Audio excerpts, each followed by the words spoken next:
Traduções literais ou dinâmicas? Quais escolher? Qual escolher? Qual tomar? A dinâmica da tradução. Serão esses temas que eu estarei tratando nesse vídeo. Então já peço que se inscreva no canal, assine as notificações. Eu sou Adolfo Clay. E caso você queira aprender um pouco mais, na descrição do vídeo você vai encontrar meu curso de grego, também um bacharel em teologia, livre ou aprovado pelo MEC, ambos na descrição do vídeo. Vamos lá.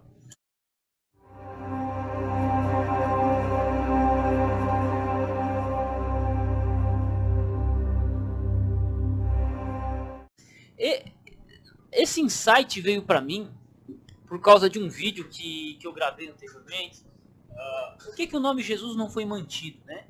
E foram vários fatores que eu tive que comentar no vídeo. Eu acabei nem comentando muito sobre o nome Jesus, mas eu trouxe alguns subsídios. E isso acabou me trazendo também a luz para falar sobre tradução. Por quê? O que acontece? Que nem eu sou um cara que eu gosto muito de tradução mais literal. Então eu gosto da Almeida Corrigida Fiel, que ela tenta manter uma tradução mais literal, mas nem sempre ela consegue. E você vai ter também traduções que vão ser mais dinâmicas, mais interpretativas, Bíblia de Jerusalém, NVI e tal, vão ser mais literais em alguns pontos, mas a princípio, né, NVT vão ser mais interpretativas, tradução ecumênica, peregrinos. O que acontece? Quando a gente pega, e eu quero que você imagine todas as traduções, desde a Septuaginta do Antigo Testamento, as traduções latinas, as traduções inglesas, alemãs, portuguesas existentes. Você tem que entender que estamos falando, cobrindo um período de mais de 2000 anos, cara. E que nem sempre a mentalidade, olha só, nem sempre a mentalidade, a compreensão de linguística eram iguais a que nós temos hoje. Então, por exemplo, hoje você pode pegar um interlinear em língua portuguesa, grego, português do Novo Testamento, ou interlinear do hebraico, como esses aqui, você pode pegar, abrir e falar que prefere uma tradução mais literal, ou conferir, você pode pegar um dicionário de hebraico. Você, cara, você que está assistindo esse vídeo. Só que, quando a gente vai falar de Septuaginta, por exemplo, ou até o computador, você abre o computador, tem um programa lá que te ajuda a traduzir, te dá o dicionário. Tem infinitos programas, né? Bible Hub faz isso. Tem um outro programa que o Mota gosta bastante, BibleWorks 10. E por aí vai. Libronix e programas, The Word, Teshword, que te ajudam. Só que quando você volta 3.000 anos atrás, no período em que a Septuaginta começou a ser produzida, você olha, você não tinha nem léxico de grego. Tipo assim, os caras saíam de Israel, iam morar no Egito. Então, tipo, o cara aprendia hebraico em Israel, o aramaico, ia pro Egito, aprendia o grego e ainda fora o idioma local lá. E assim, o cara não tinha um léxico igual nós temos, assim, Henry Taylor, Edward Robson, Domínio Simão. O cara não tinha um léxico desse. O que o cara tinha? Eram as palavras que ele sabia em grego e as palavras que ele sabia em hebraico e as palavras que ele poderia bater. Aí o que acontece? O cara, ele decide, essa pessoa decide fazer uma tradução da Septuaginta, do Velho Testamento, do hebraico para o grego. Ele traduz de um jeito. Aí um outro cara olha e decide fazer a tradução dele ou corrigir a tradução dele do primeiro tradutor, porque ele acha que tem alguma coisa errada. Aí você começa a ter duas traduções correntes. Mas por que isso ocorre? Porque são duas pessoas que têm limitações de léxico.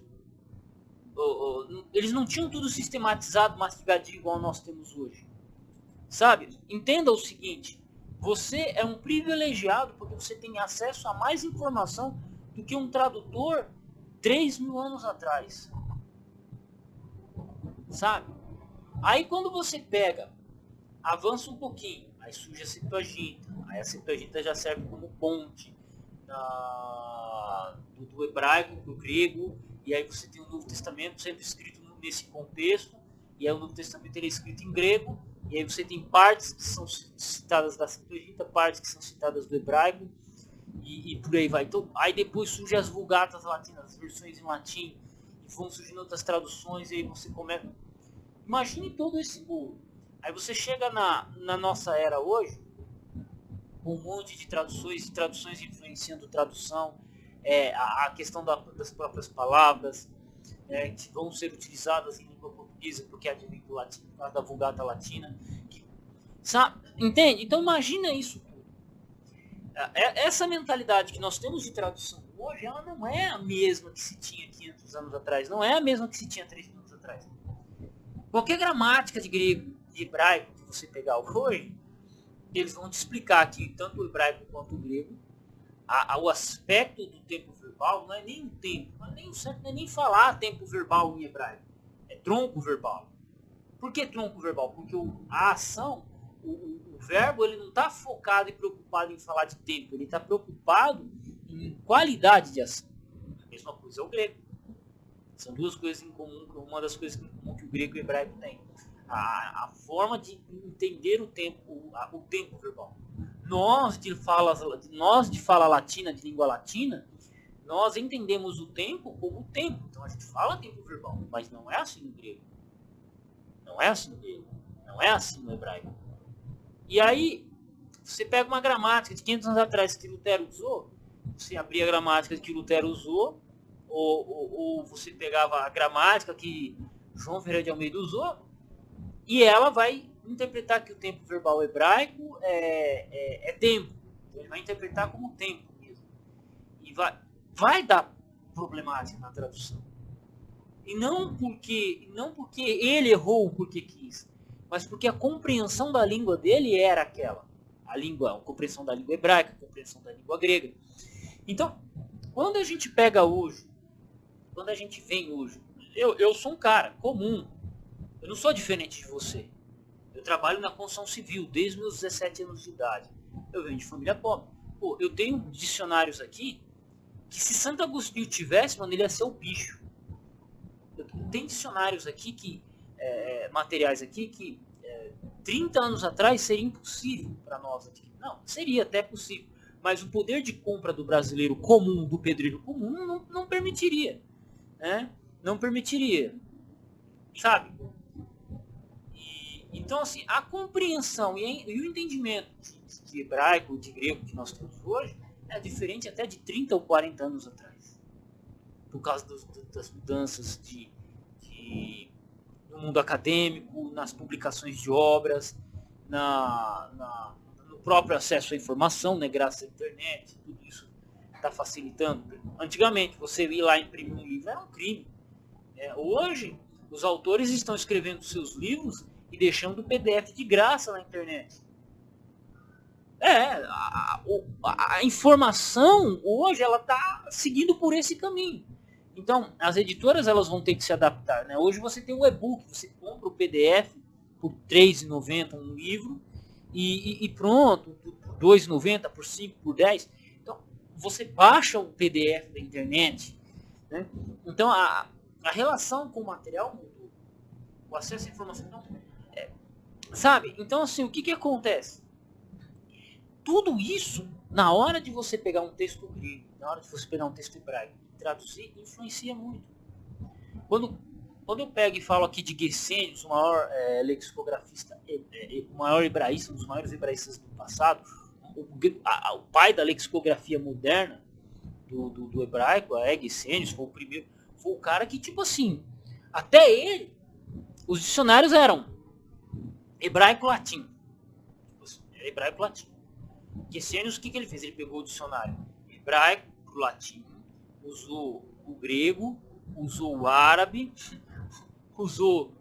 O cara pegou o latim, o hebraico, o latim, o grego, o árabe, ele pegou um monte de língua cognata e transformou e fez um baita léxico. E isso revolucionou a maneira de como se entendia algumas palavras. Aí depois, com a descoberta do garítico, dessas línguas mais antigas que estão relacionadas com o Oriente Médio lá, o sânscrito, houve uma outra visão de lexicografia. Tanto que hoje você tem o Euler-Baumgartner, que ele é mais avançado, que ele é mais atual que o Gesenius, por exemplo. Isso eu estou falando de uma questão de 50, 60 anos. Porque esse é de 1833.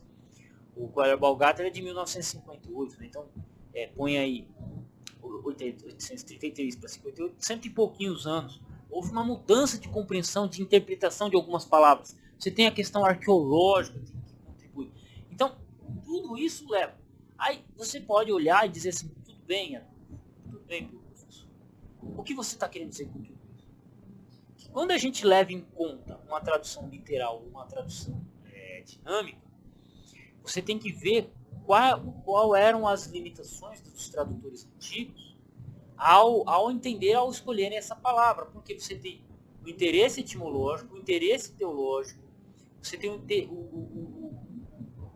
apego, o acesso ao material. Porque quando a gente pega Lutero, por exemplo, você fala Lutero, tá, Lutero ele traduziu a Bíblia do hebraico e do grego para o alemão. Tudo bem, não é um bagulho de se pensar, não deve ser muito difícil.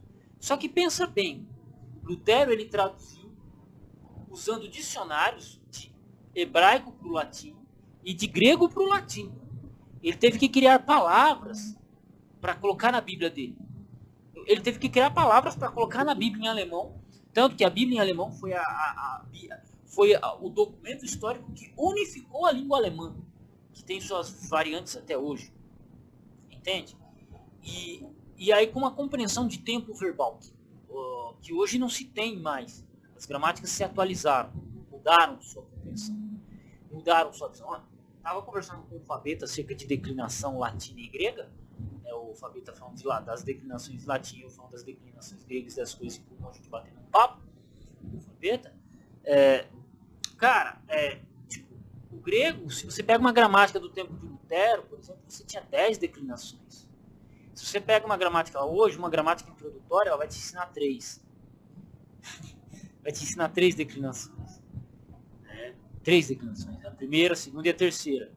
Antigamente era ensinada com 10 declinações. Existiam 10 declinações. Assim como no latim são 5 declinações. Então, tudo isso leva em consideração a maneira de se interpretar. Um dicionário, um estudioso que mudou essa visão de tradução dinâmica e literal, e mudou a minha compreensão também, é o autor do Léxico do Domínio Semântico, o Johannes Lieder. Tem o Johannes Pelot e o Eugênio Nida. Que, você pega como ele coloca, bicho é monstro, bicho. Sabe? Assim, você pega o domínio semântico, ele dá uma explicação. A forma como ele construiu o léxico dele, o domínio semântico, que foi traduzido para a língua portuguesa, graças a Deus, ele trabalha e começa a explicar. Fala, olha, tem traduções que são assim por questão teológica. No próprio léxico dele, ele separa as palavras pelos seus usos e pelos significados que elas poderiam ter. E aí você começa a olhar, você começa a perceber o quanto que avançou. Você pega um domínio semântico, compara com um Henry Taylor, você compara com o próprio Frederick Dunker, e assim vai. A visão que você vai ter de traduzir uma palavra é completamente diferente. Isso eu estou falando só de usar 2 léxicos. 2 léxicos diferentes. E aí, chega na hora de tomar uma decisão, na hora de traduzir, na hora de você pontuar, na hora de você colocar ali, você percebe, você constrói uma visão maior. Anos atrás eu defendia as traduções mais literais. Eu concordo, continuo defendendo as traduções mais literais.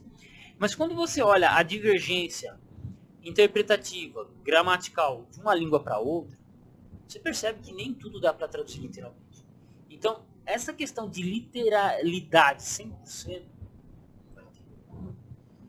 e quando você olha, por exemplo, vamos pegar uma tradução que é mais literal, a Almeida Costa Filho. Isso tem muitos pontos em que ela não seguiu o hebraico, ela não seguiu o grego, até que seguiu de perto, mas o hebraico ela não seguiu de perto. Aí você fala, por quê? Aí você vai ver, porque traduziu da parte de uma visão da Vulgata Latina. Porque traduziu de um ponto de vista utilizando a King James em alguns pontos. Não estou dizendo que a tradução toda tenha sido baseada na King James, estou falando que em alguns pontos houve essa influência, há essa confluência. Então, o que acontece? tudo isso pesa na hora de tomar uma decisão. Tudo isso pesa na hora de você entender como que aquela passagem foi traduzida. E aí a gente entra naquele jogo, tradução dinâmica ou literal, qual cabe melhor? Nós que já temos 30 anos de idade, que já somos mais velhos, nossa geração para cima, a gente consegue ler uma revista corrigida de 95 com muito prazer. A gente consegue ler uma Almeida Corrigida Fiel, eu acho a leitura bem fácil, mas uma Almeida Corrigida Fiel tranquilamente. A gente pega uma Bíblia de Jerusalém e lê com muito gosto, né? Sem problema nenhum. Agora, quando a gente pega uma geração mais nova, como é que eles vão entender? Como é que eles entendem, sabe? Eu não estou falando aqui de nivelar por baixo, eu estou falando de compreensão da palavra de Deus em língua portuguesa, que é onde eu quero chegar, onde eu quis chegar com traduções literais e dinâmicas. Então, como é que faz? Será que não seria melhor, sei lá, dar uma NVI, dar uma NVT, dar uma Almeida atualizada, terceira edição, né, a nova Almeida atualizada, ou até uma tradução mais contemporânea, como a, sei lá, a Bíblia do Peregrino? Eu não falo de NTLH, porque NTLH, pelo amor de Deus, cara, só pela misericórdia e pelo sangue de Jesus, né? Não estou falando desse tipo de tradução, eu estou falando de traduções um pouco mais que sejam mais compreensíveis. Talvez para a nova geração, esse tipo de tradução seja um bom para fisgar o peixe, tá ligado? Para fisgar o peixe. Depois que fisgou, a gente mete uma Almeida Corrigida Fiel goela abaixo e manda eles catar coquinho. O problema é que o Leonido, o Eugênio fala assim, que normalmente a nossa primeira tradução é a que marca mais a gente. E de fato, por que eu gosto da revista Corrigida 95? Porque de fato, essa foi a minha primeira tradução bíblica. E quando eu fui tentar ler Almeida atualizada, eu achei horrível. Meu irmão também, cara. Meu irmão, ele ganhou, eu dei uma Almeida, eu dei uma Almeida atualizada para ele e um cara da Assembleia deu uma revista corrigida de 95 para ele. Meu irmão é mais velho que eu. Cara, ele foi embora com a revista atualizada e eu fiquei com a corrigida de 95. Porque eu nem tenho mais essa... não sei por que eu não tenho mais essa... Mas tudo bem. Entendeu? Então, cara, eu não tô dizendo aqui nem o que é certo ou o que é errado. Só tô levantando aqui, fomentando o debate. Eu quero ver nos comentários o que vocês acham, o que vocês têm a dizer. E podem pontuar um pequeno pedaço do vídeo aqui, alguma coisa ou outra, mas são coisas assim que, 10 anos atrás eu não pensaria nisso. 5 anos atrás eu não estaria falando disso. De parar para analisar, parar para sentar e vamos observar isso. Vamos levar em conta quem está lendo, a próxima geração. Para mim não, mano. Para mim a gente pega o texto em grego, mete pronto e continua porrada. Quem pode mais chora menos. Mas vamos focar um público específico. O jovem que está chegando hoje na igreja, como é que a gente vai levar a palavra de Deus para ele? Como é que a gente vai fazer com que ele compreenda melhor? Claro, ainda utilizando um dicionário. Isso. E aí entra a importância e a compreensão do que é uma tradução dinâmica com uma tradução mais literal. É isso. Um abraço a todos, Deus abençoe vocês. Continuo defendendo e gostando da velha e boa Almeida Corrigida Fiel. Continuo ainda defendendo as traduções mais literais. Porém, eu acho que a gente tem que abrir um pouco mais a mente, ser um pouco mais compassivo, não com a velha guarda, mas com a nova guarda. Entendeu? Com a nova guarda. Pensando, não aqui agora, mas e daqui 20 anos, e daqui 15 anos? O que será que eu estou falando? Será que está sendo compreensível? Meter bronca. É isso. Tamo junto, tô aqui para fortalecer vocês. Curso de grego na descrição, curso de teologia na descrição. Fui.